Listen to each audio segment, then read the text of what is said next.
اهدنا الصراط المستقيم. الحمد لله وكفى، والصلاة والسلام على خاتم الرسل وسيد الأنبياء وعلى آله وأصحابه الأتقياء. أما بعد فأعوذ بالله من الشيطان الرجيم. بسم الله الرحمن الرحيم. الحمد لله رب العالمين، الرحمن الرحيم، مالك يوم الدين. إياك نعبد وإياك نستعين. اهدنا الصراط المستقيم، صراط الذين أنعمت عليهم غير المغضوب عليهم ولا الضالين.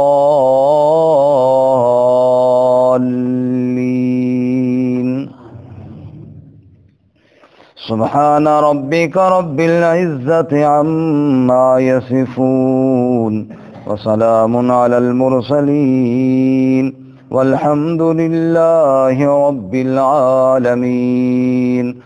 اللهم صل على محمد وعلى آل محمد كما صليت على إبراهيم وعلى آل إبراهيم إنك حميد مجيد. اللهم بارك على محمد وعلى آل محمد كما باركت على إبراهيم وعلى آل إبراهيم إنك حميد مجيد. معزز سامعین، سورۃ الفاتحہ کا درس جاری ہے۔ گزشتہ درس میں صراط الذین انعمت علیہم کے بارے میں ہم پڑھ رہے تھے کہ یا اللہ ہمیں ان لوگوں کے راستے پر چلا جن پر تو نے انعام کیا۔ انعام یافتہ لوگ کون ہیں؟ ان کی تفسیر میں قرآن کریم کا دوسرا مقام سورۃ النساء کا آپ کے سامنے عرض کیا تھا، جس میں اللہ تعالیٰ نے فرمایا اولئک الذین انعم اللہ علیہم من النبیین والصدیقین والشہداء والصالحین۔ چار قسم کے طبقات ہیں جن پر اللہ تعالیٰ نے خصوصی انعام فرمایا۔ ان میں انعام یافتہ گروہ میں پہلا طبقہ اور پہلا گروہ انبیاء کا ہے، دوسرا صدیقین کا ہے، تیسرا شہداء اور چوتھا صالحین کا۔ تو گزشتہ سبق میں ہم نے مختصر انبیاء کرام علیہم الصلاۃ والتسلیمات پر انعامات الہیہ کا تذکرہ قرآن کی روشنی میں پڑھا تھا، اور بالخصوص امام الانبیاء رحمت کائنات حضرت محمد الرسول اللہ صلی اللہ علیہ وسلم کے اوپر جو اللہ تعالیٰ کی خصوصی انعامات ہوئے، اور بالخصوص آپ پر ختم نبوت والا انعام، یہ بہت ہی نمایاں انعام ہے، چونکہ اللہ تعالیٰ نے قرآن کریم کے بارے میں فرمایا کہ ھدی للناس، یہ پوری انسانیت کے لیے ہدایت ہے، اور رسول اللہ صلی اللہ علیہ وسلم کے بارے میں فرمایا کافۃ للناس، آپ پوری انسانیت کے لیے کافی ہونے والے رسول ہیں۔ اس کے بعد دوسرا طبقہ جن پر اللہ تعالیٰ کا انعام ہوا ہے وہ ہے صدیقین کا۔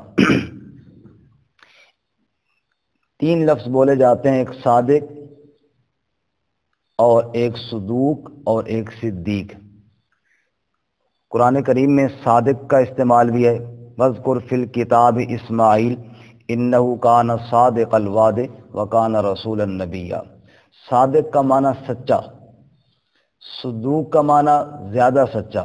حدیث میں آیا ہے التاجر الصدوق الامین مع النبیین والشہداء والصالحین، وہ تاجر جو بہت سچ بولنے والا ہو، وہ دن قیامت کے اللہ تعالیٰ اس کو ایسے نیک لوگوں کی ان 4 طبقات کی صحبت عطا فرمائیں گے۔ اور صدیق، قرآن کریم میں صدیق بھی آیا، وذکر فی الکتاب ابراہیم انہ کان صدیقا نبیا۔ فرمایا صدیق کا معنی بہت ہی زیادہ سچا۔ فرمایا قرآن کریم میں ابراہیم علیہ السلام کا تذکرہ کیجئے، بے شک وہ صدیق تھے، اللہ کے نبی تھے۔ اسی طرح ادریس علیہ السلام کا لقب بھی صدیق آیا، سورہ مریم میں ہے وذکر فی الکتاب ادریس انہ کان صدیقا نبیا۔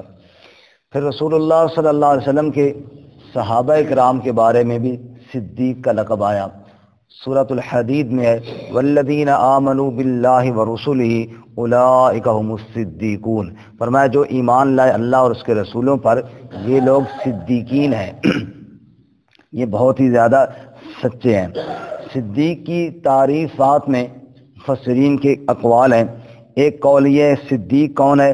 الذی لا یخالف قالہ حالہ، صدیق اس کو کہتے ہیں کہ جس کا قول اس کے حال کے خلاف نہ ہو، یعنی جو وہ کہتا ہو اس طرح وہ کرتا بھی ہو، صرف زبانی دعوے نہ ہوں۔ اللہ معاف فرمائے جیسے آج کل ہمارے زیادہ زبانی دعوے ہی رہ گئے، عملی طور پر کچھ نہیں ہے۔ تو اصحاب رسول صلی اللہ علیہ وسلم ان کو اس لیے صدیق کہا گیا کہ انہوں نے رسول اللہ صلی اللہ علیہ وسلم کے اوپر ایمان کا دعویٰ کیا اور آپ کے ساتھ محبت کا دعویٰ کیا، تو عملی طور پر اس پر عمل کر کے بھی دکھایا۔ آپ صلی اللہ علیہ وسلم نے مال مانگا تو اپنے گھر میں کوئی چیز بچا کر نہ چھوڑی، جان کی باری آئی تو پیچھے نہ ہٹے، آپ صلی اللہ علیہ وسلم پر سب کچھ قربان کیا۔ تو اللہ نے فرمایا اولئک هم الصدیقون، یہ سچے ہیں اور بہت ہی زیادہ سچے ہیں۔ ظاہر باطن جس کا ایک ہو اس کو صدیق کہتے ہیں۔ محبوب کی رضا کی خاطر جو سب کچھ قربان کر دے اس کو کیا کہتے ہیں؟ صدیق کہتے ہیں۔ حضرت یوسف علیہ السلام کے بارے میں قرآن کریم میں سورہ یوسف میں ہے کہ جیل کے یوسف علیہ السلام کے ساتھی جب باہر گئے اور بادشاہ کو خواب آیا تو وہ خواب کی تعبیر پوچھنے کے لیے یوسف علیہ السلام کے پاس بندہ جیل میں جاتا ہے، اور اس نے جا کر کہا یوسف ایھا الصدیق افتنا فی 7 بقرات، یوسف اے بہت سچے یوسف ہمیں اس خواب کی تعبیر بتا۔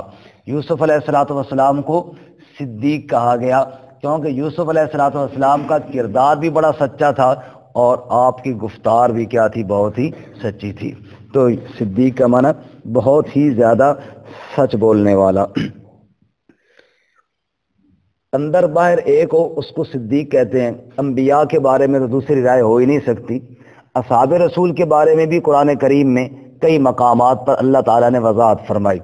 مثلا سورۃ الحجرات میں ہے ارشاد باری تعالیٰ والذین اولئک الذین امتحن اللہ قلوبہم للتقوی، اللہ فرماتے ہیں ان لوگوں کے دلوں کو میں اللہ تعالیٰ نے آزمایا ہے، امتحن اللہ امتحان لیا ہے اللہ نے، للتقوی تقوی کے لیے، یعنی ان کے دلوں میں اللہ تعالیٰ کو تقوی نظر آیا ہے۔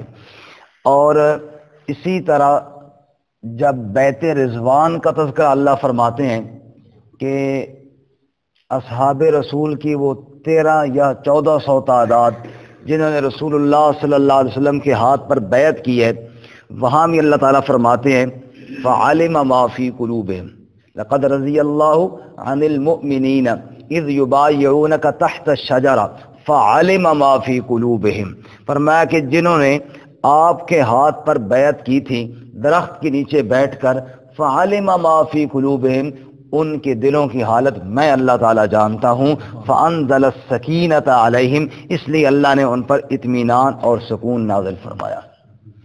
احسان صاحب سمجھ آئی جی؟ بالکل ہے، جس طرح تھوڑے تو سکون نازل ہو گیا نا جی۔ فانزل السکینۃ علیہم، فرمایا کہ بالکل اللہ تعالیٰ نے ان پر سکینت اور سکون نازل فرمایا، تو ان کے دلوں کی گواہی بھی اللہ تعالیٰ نے دی ہے۔ باقی انعامات الہیہ میں کیونکہ اللہ تعالیٰ کے بہت بڑے انعامات یہ ہوتے ہیں کہ اللہ کسی سے راضی ہو جائے، اللہ کی رضا یہ اللہ کا سب سے بڑا انعام ہے، اللہ ہم سب سے راضی ہو جائے۔ یہی وجہ ہے کہ حدیث پاک میں آتا ہے اہل جنت جب جنت میں جائیں گے نا تو ان سے پوچھا جائے گا کہ تمہیں اور کیا چاہیے، حل من حاجت تشتہون، کوئی اور ضرورت ہو تو وہ بھی بتاؤ۔ وہ کہیں گے یا اللہ کوئی حاجت نہیں، اس لیے کہ جو دل میں آتا ہے وہ پورا ہو جاتا ہے، تو اب ہم اور کیا بیان کریں، جو خواہش ہوتی ہے وہ پوری ہو جاتی ہے، جس نعمت کو جی چاہتا ہے وہ مل جاتی ہے، تو اس کے علاوہ ہم اور کیا خواہش کا اظہار کریں۔ تو اللہ فرمائیں گے اچھا پھر سنو، اب میں تم سے راضی ہو گیا ہوں، آج کے بعد تم سے کبھی ناراض نہیں ہوں گا۔ فرمایا جب یہ اعلان رب کی رضا کا ہوگا، جنتی اتنی لذت محسوس کریں گے، وہ کہیں گے جنت کے ہر میوے کے اندر اتنی لذت نہیں جتنی اس اعلان کے اندر لذت ہے، کیونکہ اللہ کی رضا اور اللہ تعالیٰ کا راضی ہو جانا یہ اللہ کا بہت بڑا انعام ہے، اور یہ انعام اللہ نے اصحاب رسول کو عطا فرمایا ہے۔ فرمایا والسابقون الاولون من المہاجرین والانصار والذین اتبعوہم باحسان رضی اللہ عنہم ورضوا عنہ۔ سابقون الاولون مہاجرین ہو یا انصار ہو یا ان کے بعد والذین اتبعوہم، ان کی اتباع کرنے والوں احسان کے ساتھ، اللہ ان سب سے راضی ہو گیا۔ اللہ ان سے کیا ہو گیا؟ تو اللہ کی رضا یہ بھی بہت بڑا انعام ہے۔ تو اصحاب رسول پر ہوا ہے صراط الذین انعمت علیہم، یا اللہ ہمیں انبیاء کی راہ پر چلا اور ہمیں انبیاء کے اور سچے وفاداروں کے راستے پر چلا جن پر تیرے انعامات ہوئی ہے۔ باقی انبیاء علیہم الصلوۃ والتسلیمات کی ذات تو معصوم ہے، وہ تو معصوم عن الخطا ہیں۔ اصحاب رسول معصوم نہیں ہیں، ان سے خطائیں بھی ہوئی، ان سے غلطیاں بھی ہوئی ہیں، لیکن ان کی غلطیوں کے اوپر اللہ تعالیٰ نے معافی کا اعلان فرمایا۔ خود قرآن کریم میں کئی مقامات پر اللہ تعالیٰ نے اصحاب رسول کی غلطیوں کا تذکرہ کیا، لیکن یہ یاد رکھیں جہاں بھی قرآن میں آپ دیکھیں گے کہ ان کی خطاؤں کا تذکرہ ہے، وہاں پر اللہ کی طرف سے معافی کا تذکرہ بھی ہے۔ مثال کے طور پہ دوسرے پارے میں آپ کے علم میں ہے کہ ابتدائی اسلام میں رات کا بھی روزہ تھا، جیسے دن کا روزہ تھا، شام کو آپ نے افطاری کی، کھانا شانا کھایا اور پھر اس کے بعد سو گئے تو رات کا روزہ شروع ہو گیا۔ تو اللہ تعالیٰ نے جہاں روزے کا تذکرہ کرتے ہیں دوسرے پارے میں، وہاں پر اصحاب رسول میں سے بعض صحابہ سے جو رات کو روزہ ٹوٹا اس کا بھی ذکر کرتے ہیں۔ ارشاد فرماتے ہیں علم اللہ انکم کنتم تختارون انفسکم فتاب علیکم وعفا عنکم، اللہ جانتا ہے کہ تم سے خیانت ہوئی، رات کا روزہ تم سے ٹوٹا، اور ساتھ ہی فرمایا فتاب علیکم وعفا عنکم، اللہ تعالیٰ نے تمہاری توبہ کو بھی قبول کیا اور تمہیں معاف بھی کر دیا، اور آج کے بعد رات کا روزہ بھی اللہ نے ختم کر دیا۔ وہاں پہ جہاں اللہ تعالیٰ نے ان کی خطا کا ذکر کیا، رات کو روزہ توڑنے والی خطا کا، وہاں ساتھ کیا فرمایا فتاب علیکم وعفا عنکم، اللہ تعالیٰ نے توبہ کو بھی قبول کیا اور تمہیں معاف بھی کر دیا۔ وہیں اسی آیت میں ساتھ معافی کا ذکر بھی ہے، تو یہ اللہ کا خصوصی انعام ہے، یہ اللہ کا کیا ہے؟ خصوصی انعام ہے۔ اسی طرح آپ جانتے ہیں کہ احد کے میدان میں اصحاب رسول صلی اللہ علیہ وسلم سے خطا ہوئی، اور رسول اللہ صلی اللہ علیہ وسلم نے وہ جو 50 تیر اندازوں کو ایک درے میں کھڑا کیا تھا اور فرمایا تھا کہ تم نے یہاں کھڑے رہنا ہے اور جب تک میں تمہیں نہ کہوں تم نے یہاں سے ہٹنا نہیں ہے۔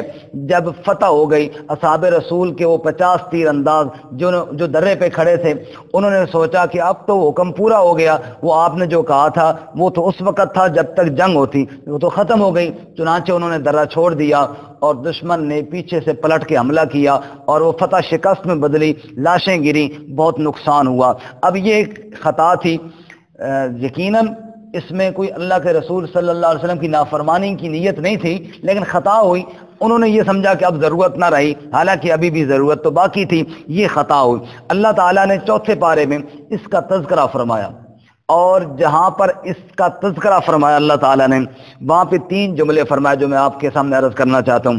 پہلا جملہ وَلَقَدْ عَفَا اللَّهُ عَنْهُمْ، فرمایا یقیناً اللہ نے ان کو معاف کر دیا، اللہ نے کیا کر دیا ان کو۔ دوسری جگہ فرمایا وَلَقَدْ عَفَا عَنْكُمْ، اے اصحاب رسول اللہ نے تمہیں معاف کر دیا، یعنی انہم بھی فرمایا عنکم بھی فرمایا، انہم ان کو معاف کیا، عنکم تمہیں معاف کیا، اللہ نے ان کو خطاب کر کے فرمایا۔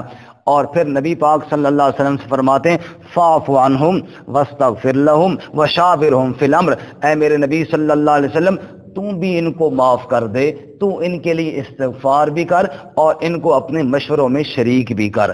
تو وہاں پہ دیکھو خطا کا بھی ذکر ہے اور 3 جملے اللہ تعالیٰ نے معافی کے لیے فرمائے۔ اللہ نے معاف کیا ان کو، اللہ نے معاف کیا تمہیں، اے میرے نبی تو بھی ان کو معاف کر دے۔ تو جہاں ان سے خطا ہوئی اللہ نے خطا کا ذکر کیا، وہاں اللہ تعالیٰ نے کیا کیا؟ معافی کا ذکر بھی کیا۔ یہ اللہ کا کیا ہے؟ خصوصی انعام ہے۔ صراط الذین انعمت علیہم، یا اللہ ان انعام یافتہ جماعت جو ہے نا ان کی راہ پر ہمیں چلا۔ اچھا، اسی طرح جب بدر کا موقع تھا، بدر کے موقع پہ آپ جانتے ہیں کہ قافلہ گیا تھا شام تجارت کے لیے ابو سفیان کی قیادت میں، اور وہ جب شام سے واپس آ رہا تھا اللہ کی طرف سے اجازت ملی کہ آپ ان کے ساتھ لڑائی کریں اور مال غنیمت حاصل کریں۔ اب وہ مال تجارتی قافلہ تھا، بڑا اس میں مال تھا۔ ابو جہل کو پتہ چلا، ابو جہل نے جنگی قافلہ تیار کیا مکہ سے ابو سفیان کی حفاظت کے لیے اور مسلمانوں کے مقابلے کے لیے۔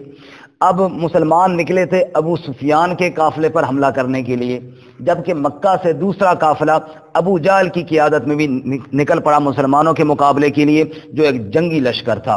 یقیناً ابو سفیان کے تجارتی قافلے میں مال زیادہ تھا، لڑائی تھوڑی تھی، کیونکہ وہ تجارتی قافلہ تھا، جنگی قافلہ نہیں تھا، جبکہ ابو جہل کے لشکر میں مال کوئی نہیں تھا، لڑائی ذرا مشکل تھی۔ تو یقیناً ہر بندے کی خواہش یہ ہوتی کہ آسانی کی طرف جائیں۔ اصحاب رسول کی خواہش بھی یہی ہوئی کہ ہم نکلے بھی ابو سفیان کے لشکر کے اوپر حملہ کرنے کے لیے ہیں، تو یہاں بھی مناسب یہی ہے کہ ابو سفیان کے قافلے پر حملہ کیا جائے۔ اور اللہ تعالیٰ نے سورہ انفال میں اس کو بیان بھی کیا کہ آپ چاہتے تھے کہ ان غیر ذات الشوکت تکون لکم، کہ وہ جو بغیر اسلحے والا لشکر ہے اس کے ساتھ تمہارا مقابلہ ہو۔ اب اس بات کو جو اس وقت اصحاب رسول کے دل میں یہ آئی کہ ابو جہل والے قافلے سے نہیں لڑتے ہیں تو ابو سفیان والے قافلے سے لڑتے ہیں، یہ اس وقت کی کیفیت بظاہر اتنی دلیرانہ بات نہ تھی۔ اللہ نے اس کا ذکر بھی کیا، قرآن میں ذکر بھی کیا، لیکن ذکر کے ساتھ کرنے کے ساتھ ساتھ ہی فوراً اصحاب رسول کی شان کو بھی بیان کیا۔ جو میں عرض یہ کرنا چاہتا تھا کہ جہاں ان کی کمزوری کو اللہ نے بیان کیا، وہاں پہ اللہ تعالیٰ نے اپنی رضا کو بھی بیان کیا۔ چوتھا پارہ ہے، ارشاد باری تعالیٰ ہے اذ ہمت طائفتان منکم ان تفشلا واللہ ولیہما، کہ وہ بدر والا واقعہ جب تم میں سے بعض لوگوں نے ان تفشلا کمزوری دکھائی، یعنی وہ ابو جہل کے لشکر سے لڑنے سے تھوڑا گریزاں تھے کہ ابو سفیان کی طرف ان کا زیادہ رجحان تھا، یہ تھوڑی کمزوری تھی۔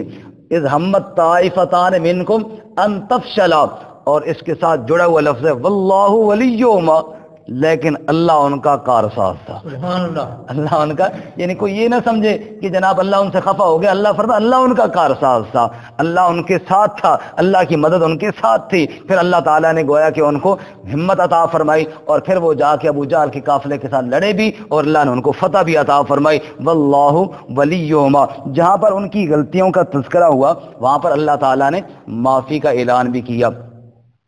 ایسے اور کئی مواقع ہیں، مثلا تبوک کا موقع تھا، تبوک کے موقع پر آپ صلی اللہ علیہ وسلم نے کھلا اعلان کیا لمبا سفر ہے، اور یہی موقع تھا جب آپ صلی اللہ علیہ وسلم نے چندے کی اپیل بھی فرمائی، اور اسی موقع پہ حضرت ابوبکر صدیق سارا مال لیا، حضرت عمر آدھا لیا، جو بڑے مشہور واقعات ہیں۔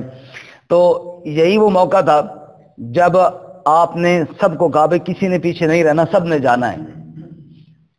حدیث شریف میں حضرت کعب رضی اللہ تعالیٰ عنہ اپنا واقعہ خود بیان کرتے ہیں، فرماتے اس موقع پر میرے پاس وسعت ٹھیک تھی، سواری بھی تھی، مال بھی تھا، اور میں جا بھی سکتا تھا، لیکن میں نے کہا چلو میرے پاس سواری اچھی ہے، تکڑی ہے، نبی پاک آج جا رہے ہیں، میں کل چلا جاؤں گا، اور میری سواری بڑی تیز ہے، میں مل جاؤں گا۔ اب جب کل کی باری آئی تو میں نے کہا چلو آج تھوڑے کام شام نمٹا لیتا ہوں، سواری میری بڑی تیز ہے، میں کل چلا جاؤں گا۔ بس یوں کل کرتے فرماتے میں رہ ہی گیا، اللہ کے نبی تبوک پہنچ گئے اور میں جناب مدینہ میں ہی رہ گیا۔ اب بڑا افسوس بھی ہوتا کہ لیکن اب میں اتنا پیچھے میں جاؤں تو پہنچوں کیسے اکیلا، تو نبی پاک تو وہاں پہنچ گئے ہوں گے، تو اس لیے میں رہ گیا۔ آپ صلی اللہ علیہ وسلم واپس تشریف لائے، سورۃ التوبہ میں تذکرہ ہے اس واقعے کا، یعتذرون الیکم اذا رجعتم الیہم، جب آپ واپس لوٹے منافقین نے بہانے بنائے، کسی نے کہا جی وہ میں اس لیے نہیں گیا تھا، میرا یہ مسئلہ تھا، میرا، آپ فرماتے ٹھیک ہے ٹھیک ہے ٹھیک ہے۔ حضرت کعب کہتے ہیں جب میری باری آئی، اب میں بھی بہانہ بنا سکتا تھا، مجھ سے پوچھا کیوں نہیں گئے، میں نے کہا یا رسول اللہ غلطی ہو گئی ہے، کوئی عذر نہیں تھا، کوئی مجبوری نہیں تھی، نہ بیمار تھا نہ کچھ اور مسئلہ تھا، بس غلطی ہو گئی ہے، نہیں جا سکا۔ اب غلطی کا جب اقرار ہو جائے پھر تو سزا ہوتی ہے۔ آپ صلی اللہ علیہ وسلم نے فرمایا سزا یہ ہے، بات تو تم نے سچی کی ہے لیکن غلطی کی سزا تو ہوتی ہے، اس لیے آپ نے اصحاب رسول کو منع کیا کہ ان کے ساتھ بول چال بند کی جائے۔ چنانچہ حضرت کعب، حضرت مرارہ، حضرت ہلال، یہ تین صحابی ایسے ہیں جنہوں نے کہا کہ کوئی مجبوری نہیں تھی یا رسول اللہ، بس غلطی ہو گئی ہے، سیدھی سیدھی بات کی۔ ہمارے یہاں بھی نا بچے آتے ہیں پڑھنے والے، کل کیوں نہیں آئے تھے، یا اگر وہ کہنے جی غلطی ہو گئی فلانا کا، تو بندہ کہتا ہے چلو یار خیر ہے، لیکن اگر پتہ ہو کہ یہ جان بوجھ کے جھوٹ بول رہا ہے اور شرارت، اس پہ پھر زیادہ غصہ آتا ہے نا۔ غلطی کو مان لینے سے اللہ تعالیٰ بھی خوش ہوتے ہیں۔ خیر انہوں نے غلطی مان لی۔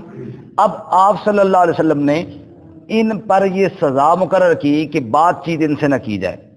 حضرت کعب کہتے ہیں بڑی عجیب حالت ہو گئی ہمارے لیے کہ ہم کسی کو سلام کرتے کوئی جواب نہ دیتا، لیکن میں مسجد میں بھی جاتا، نماز بھی پڑھتا، نبی پاک کے پاس پڑھتا، آپ کو بار بار سلام بھی کرتا، آپ بھی جواب نہ دیتے، دکھ بڑا ہوتا، لیکن آخر ہماری غلطی تھی اس کی۔ حتیٰ کہ یوں کرتے کرتے 40 دن گزر گئے۔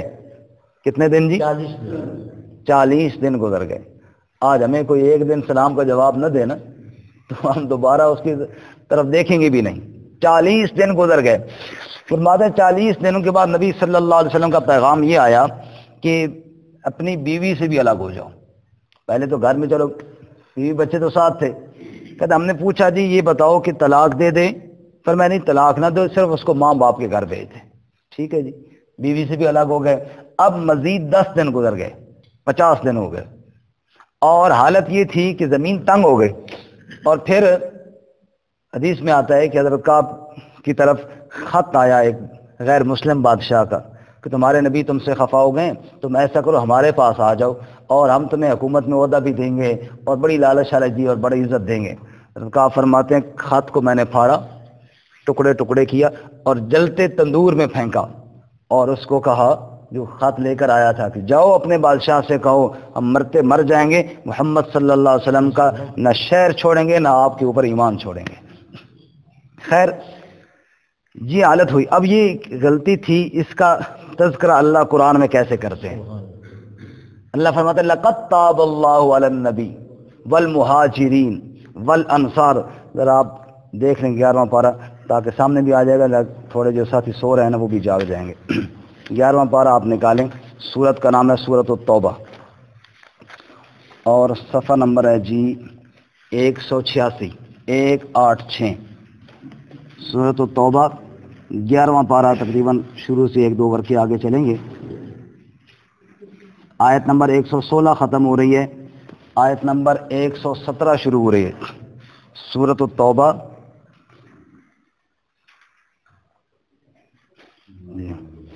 آیت نمبر 117 کیا فرماتے ہیں اللہ تعالی؟ لقد تاب اللہ علی النبی، یقیناً اللہ تعالیٰ لوٹ آیا، اللہ نے توجہ فرمائی اپنے نبی صلی اللہ علیہ وسلم پر۔ جن کو نہیں ملا ساتھ والوں سے دیکھ لیں۔ یقیناً اللہ راضی ہوا، اللہ تعالیٰ نے رجوع فرمایا علی النبی، کس پر؟ اپنے نبی صلی اللہ علیہ وسلم پر، والمہاجرین اور مہاجرین پر، والانصار اور انصار پر، الذین اتبعوہ جنہوں نے آپ صلی اللہ علیہ وسلم کی اتباع کی، فی ساعۃ العسرہ اس تنگ گھڑی میں، تنگ وقت میں۔ یہ تبوک کا سفر بڑا مشکل تھا، گرمیوں کا سفر تھا، اور جناب سواریاں کوئی نہیں تھیں، ایک ایک اونٹ پہ باری باری 3-3 4-4 بندے سوار ہوتے تھے، کھجوریں پکی ہوئی تھیں، وہ چھوڑ کے جانا تھا، بڑا مشکل وقت تھا۔ فی ساعۃ العسرہ، تو جنہوں نے نبی پاک کا ساتھ دیا اللہ سب سے راضی۔ من بعد ما کاد یزیغ فریق منہم، اس کے بعد جب ٹیڑے ہو رہے تھے دل ایک گروہ کے، منافقین تو نہیں جا رہے تھے، اور جنہوں نے اس مشکل گھڑی میں نبی کا ساتھ دیا اللہ سب سے راضی. ثم تاب علیہم انہ بہم رؤوف الرحیم، پھر اللہ نے ان پر رجوع فرمایا، بے شک وہ شفقت کرنے والا رحم کرنے والا ہے. اب وہ تین جو پیچھے رہ گئے تھے، فرمایا وعلی الثلاثۃ الذین خلفوا، اللہ نے ان تین کا الگ ذکر فرمایا. اللہ مہاجرین انصار سب سے راضی، وعلی الثلاثہ، اور ان تین پر بھی اللہ راضی، الذین خلفوا جو پیچھے رہ گئے تھے، حتی اذا ضاقت علیہم الارض، یہاں تک کہ جب ان پر زمین تنگ ہو گئی. زمین تنگ ہو گئی مطلب لوگوں نے بول چال بھی چھوڑ دیا، جب کوئی بلانے والا نہ ہو تو زمین تنگ ہو جاتی ہے نا. بما رحبت، باوجود کھلا ہونے کے، بڑی کشادہ زمین تھی لیکن ان کے لیے تنگ ہو گئی. وضاقت علیہم انفسہم، اور تنگ ہوئی ان پر ان کی اپنی جانیں. وظنوا، اور انہوں نے یہ یقین کیا، اللہ ملجا من اللہ الا الیہ، کہ پناہ کی کوئی جگہ نہیں ہے سوائے اللہ کی ذات کے. ثم تاب علیہم، پھر اللہ ان پر لوٹ آیا، لیتوبوا، تاکہ وہ توبہ کریں. ان اللہ هو التواب الرحیم، اللہ بے شک توبہ قبول کرنے والا رحم کرنے والا ہے. چونکہ انہوں نے سچ کہا تھا اس لیے آگے اللہ فرماتے ہیں، یا ایھا الذین آمنوا، اے ایمان والو، اتقوا اللہ وکونوا مع الصادقین، تم بھی اللہ سے ڈرو اور سچوں کے ساتھ ہو جاؤ. تم بھی اللہ سے ڈرو اور کیا ہو جاؤ؟ سچوں کے ساتھ. صراط الذین انعمت علیہم، یا اللہ وہ سچے جنہوں نے سچ بولا اور تیرے سامنے گڑ گڑائے، اور تو نے ان پر ایسی توبہ کی، ایسی ان پر تو نے رحمت نازل کی اور ان کی توبہ کے تذکرے تو نے کیے کہ آج بھی ہمارے لیے مشعل راہ ہیں. ہم نماز میں دعا مانگتے ہیں، صراط الذین انعمت علیہم، یا اللہ ان سچے لوگوں کی راہ پر ہمیں چلا جن سے اگر غلطی بھی ہوئی تب بھی ان کے درجات اتنے بلند ہو گئے کہ تو نے ان کو معاف کر دیا.